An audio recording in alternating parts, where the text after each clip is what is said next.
When you stop, you breathe. And then you observe. It's like, what's going on here? Am I going to ruin my day because of this? Objectively. You know, this guy probably had something going on in his life. I don't know what it is. He's probably rushing to work. I have no idea. Is this going to affect my life? Right? And you can make a decision. And the last one is proceed with patience. Proceed with patience. So stop and smile, SS.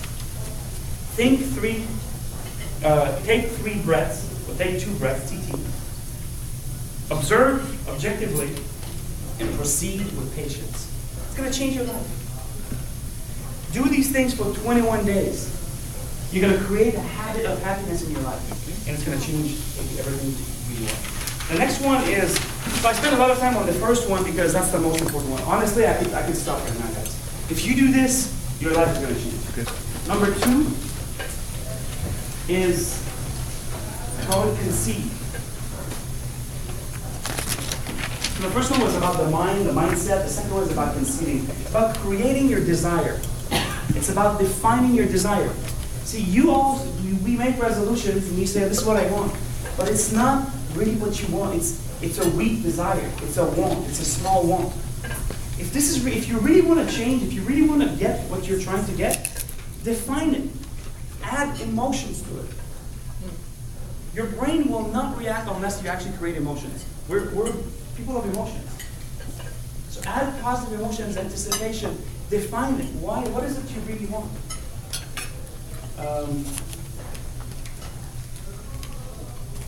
Define exactly what you want. Write it down. And one of the things I'm going to tell you here that very few people will tell you is don't be too specific. And I'll tell you why. See, you go to classes where they say, be specific. When do you want to buy? How much? 3 marathons this year, $500,000, a black Mercedes. They say, be specific. Bull crap. Bull crap. Doesn't work. Does not work. You know why? Because the more specific you are, because you have habits in your head, you're going to start thinking, well, there's no way I can get that. There's no way I can do 3 marathons in a year. I've never even done one. So be specific enough to put you up, feel good, but not too specific to put you down. It's always about the emotions. Always remember, feel good, feel good, feel good. Okay? And the last one, I call belief. So mind, conceive, and believe. Belief. The problem that we have, again, is that people set goals. They set anticipation to define them, but they don't believe them. Yeah, I want to be a billionaire. But then the small voice kicks in. Who am I to think I'm going to be a billionaire? I don't know anybody who's a billionaire. Right? All the religious books in the world talk about this. They all talk about this. So it must be a very important principle. They call it faith. They address it as belief. But they all talk about it. If you can have faith in what you believe, in what you desire, if you can have unheeding faith that it's going to happen, you feel good when you think about it. It's clearly defined in your head what you want. And now you really believe you're going to do it. It's going to happen, guys. That's it. That's the way you do it. There was a book written many years ago, Think and Grow Rich. Who's read the book, Think and Grow Rich? Obviously, right? I mean, we're all successful entrepreneurs here. So Think and Grow Rich, there was one sentence in that book. And when I read the book 20 years ago, when the whole thing started for me, I should have stopped at that one sentence. And I should have said, that's it, I don't need to learn anything else. Because honestly, I have not learned anything else since then. That's one sentence that's defined my life more than anything else. Actually, I have not learned anything that is not comprised in that one sentence. Just one sentence. Everything is in that sentence. Everything. I read over 500 books on psychology, communication, marketing, business. It's all comprised in that one sentence. Freaks me out. I just realized that last year. What do you think it is?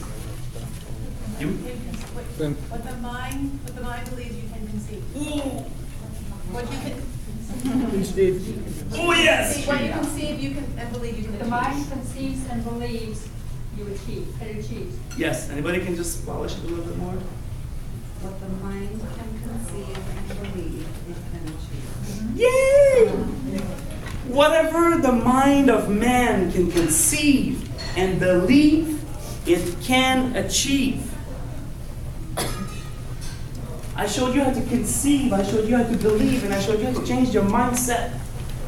Nothing else will change your life. Nothing else. You can go back. I don't care what you do. You're a plumber, you're an artist, you're a graphic designer. It doesn't matter. That's the one thing. It's going to change your life. If you do it, you have to do it. You have to repeat yourself. You have to change the neural pathways in your brain and start to do it. Let me give you some examples of how to change the mindset, how you feel better. I have a way to, imagine this. Imagine I have a handful of corn, of kettle corn. Corn kernels, excuse me. Not kettle corn. Corn. A handful of corn kernels. Okay? And I present it to you, Liz, and I say, what do you see? Now, you have a lot of options, right? What do you see? You could say, well, I see, maybe you grew up on the farm and the rats used to eat the corn, You say, oh, I see a bunch of rats eating corn and it's made me feel mad. I remember when I was 12, my dad lost the harvest because of the rats, right?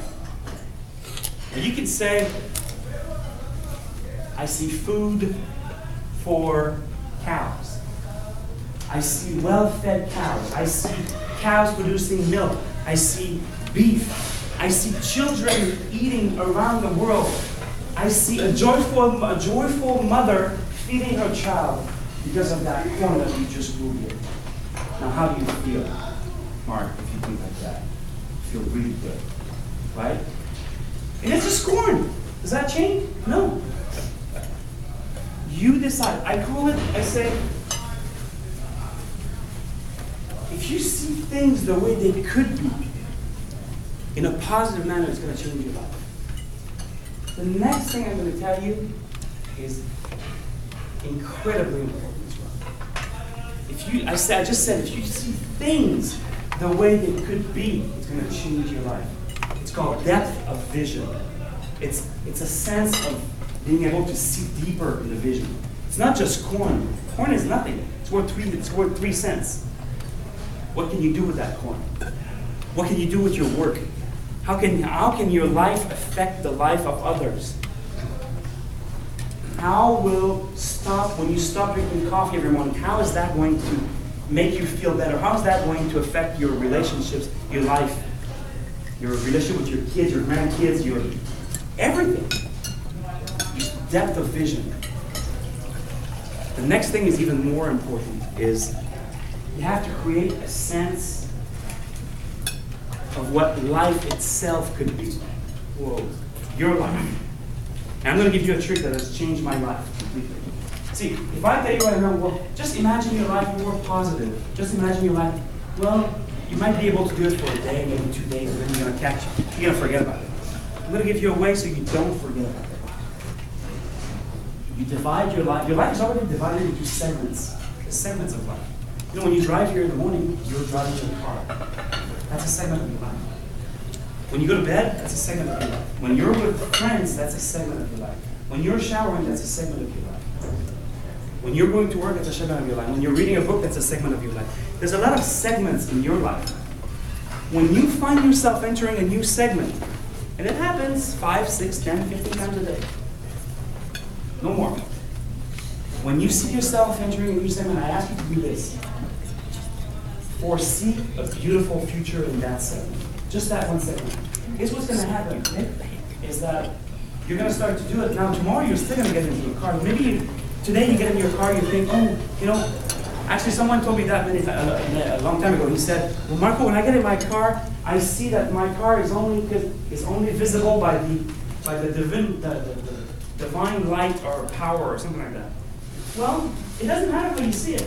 This guy, when he got in his car, he felt like he was enveloped in a divine light of power.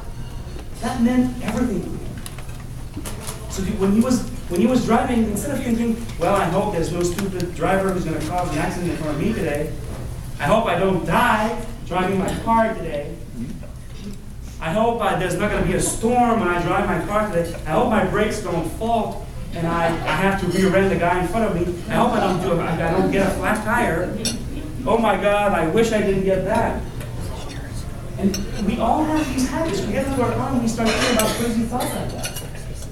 And when you think crazy thoughts, when you think negative thoughts, you attract negative stuff in your life. So segment your life. Just segment your life. This has changed my life more than anything else I said here today, honestly. Because I catch myself constantly. Does that make sense? Oh, yeah. Good. So, when I said build up your dreams, when I said create belief, I didn't go into details how you do this. The way you create belief in your life is I do something called dream building. Once in a while, I don't do it constantly, but it's a fun exercise. It's just about building your dream. What is it that you want to have in life? Maybe you'd like to go on a cruise. Well, drive by San Francisco once in a while and go see the cruise boat. The cruise ship right there. Feel how you would feel if you were on a cruise ship. Get a magazine, look at cruises, look at yachts. It's called dream building, when you see yourself living. And the next thing that I want to say is, get with people who have what you want to have. It's called creating proof. Because sometimes, you think, well, because, I don't know if a lot of us drink coffee here, and I keep on going back to Stan, but drinking coffee, it's hard to get, it's really hard to give up coffee because there's actually a physical addiction to it. So now if Stan actually hangs out with people who drink coffee every morning, if he used to go to Starbucks every day at 6 o'clock, he used to go to Starbucks every day at 6 o'clock, you think he's going to stop drinking coffee. But maybe now if he, instead of going to Starbucks, he goes to Jamba Juice. That's an example. Because people at Jamba Juice, maybe they don't drink coffee at 6 o'clock, they drink Jamba Juice. Right? So, affiliate yourself with people who have what you want to have. And here's the caveat that I want to give you guys. Here's what I see. I build businesses, I'm opening a new business right now, and here's what I see. Everybody here has a business idea. We all do. It's cheap. A business idea is very cheap. But somehow you think that yours is the best. You think that yours is the best. And that's okay. We all do. We all think that. But that creates a problem because you guys all come here and your business is the best. And your business is the best. And your business, and she's struggling and he's struggling and he's not doing as well as he wanted to. And then, so instead of just looking at yourself, find other people who have what you want and see what you can bring to their project. Because they don't know what I just told you. They don't know. Their project is the most important one. It is. So if you go to them and you say, how can I help your project? I'm a graphic designer. What can I do? Maybe can we do something together? I'm a lawyer. Instead of just being a lawyer, I'm just a lawyer. How can I approach another business? Because as a lawyer, you can help another business grow. And honestly, you're going to make way more money. You're going to be way more successful by doing this. Approach people that have what you want and team up with them. Instead of always waiting for someone to come to you and team up with you. Does that make sense? Yes. Good. So, I want to pass this because I want you guys to, I want to read this with you to end this talk. I have enough here.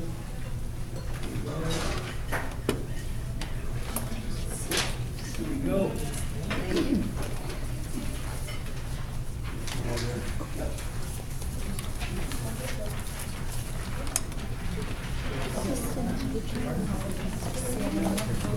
I'm a business consultant.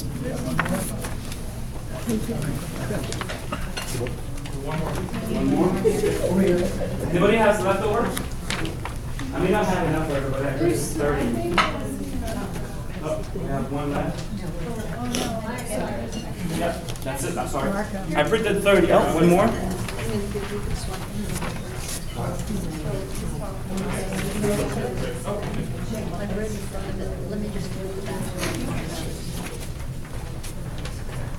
So I want to read this with you guys because there's a reason why poems last for centuries.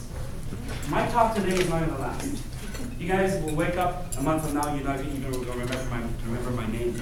But this poem has been around for over 100 years. It was written by a man called Walter Wintle. It goes like this.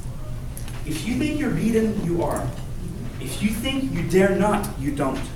If you like to win, but you think you can't, it's almost certain you won't. If you think you lose, you're lost. For out of the world we find, success begins with a fellow's will. It's all in his state of mind. If you think you're outclassed, you are. If you've got to think high to rise.